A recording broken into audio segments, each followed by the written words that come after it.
ఉత్తరాది రాష్ట్రాలను పొగమంచు కమ్మేసింది. ఢిల్లీ, పంజాబ్, ఉత్తరప్రదేశ్, జమ్మూ కాశ్మీర్ సహా పలు రాష్ట్రాలపై పొగమంచు దుప్పటిలా అలుముకుంది. దట్టంగా పొగమంచు కురుస్తోంది. విజిబిలిటీ పూర్తిగా పడిపోవడం, పొగమంచు కారణంగా ఎదురుగా వస్తున్న వాహనాలు కూడా కనిపించని పరిస్థితి నెలకొంది. దీంతో ఢిల్లీకి ఇవాళ ఆరెంజ్ అలర్ట్ జారీ చేసింది ఐఎండీ. విపరీతంగా పొగమంచు కురుస్తుండటంతో విమాన సర్వీసులపై తీవ్ర ప్రభావం పడింది.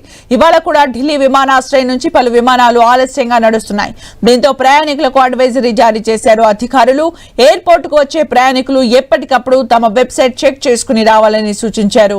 నిన్న పొగమంచు కారణంగా 177 విమానాలు రద్దు చేశారు అధికారులు. అటు ఢిల్లీ ఎయిర్పోర్ట్ నుంచి 500 విమాన సర్వీసులు ఆలస్యంగా నడిచాయి.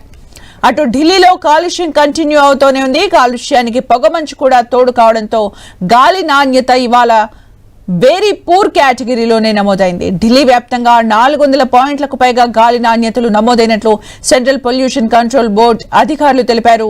ఆనంద్ విహార్లో 423, ఐటీఓ ప్రాంతంలో 429, వివేక్ విహార్లో 425, జహంగీర్ పూరిలో 420, నెహ్రూ నగర్లో 418, పంజాబీ బాగ్ ప్రాంతంలో 413, రోహిణి మార్గంలో 407 పాయింట్లు ఎయిర్ క్వాలిటీ ఇండెక్స్ నమోదయ్యాయి.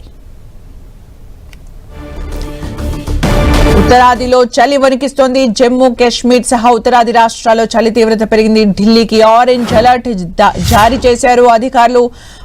పొగమంచు విపరీతంగా ఉండటంతో వాహనాల రాకపోకలకు కూడా అంతరాయం ఏర్పడుతోంది. ఉత్తరాది రాష్ట్రాల్లో చలి తీవ్రత పెరిగింది. ఉత్తరాది రాష్ట్రాలపై మంచు కురుస్తున్న సందర్భాలను కూడా మనం చూస్తూ ఉన్నాం. మనం విజువల్స్ లో చూడొచ్చు. చలి తీవ్రత చాలా ఎక్కువగా కనిపిస్తోంది. పొగమంచు కూడా కనిపిస్తోంది. ఢిల్లీలో అయితే వాహనాల రాకపోకలకు కూడా తీవ్ర అంతరాయం ఏర్పడుతోంది. వాయు కాలుష్యం AQI కూడా చాలా పెరుగుతూనే ఉంది. అయోధ్య అలాగే ఢిల్లీకి సంబంధించిన మనం విజువల్స్ చూస్తున్నాం. ఆగ్రా, కర్నాల్లో కూడా ఇదే పరిస్థితి కనిపిస్తోంది. మొత్తంగా ఉత్తరాది రాష్ట్రాల్లో చలి తీవ్రత ఎక్కువగా కనిపిస్తోంది. అయితే ఇప్పటికే విమానాల రాకపోకలకు కూడా ఈ చలి అలాగే పొగమంచు కూడా కారణంగా కనిపిస్తోంది. పలు విమానాలకు అంతరాయం ఏర్పడుతోంది.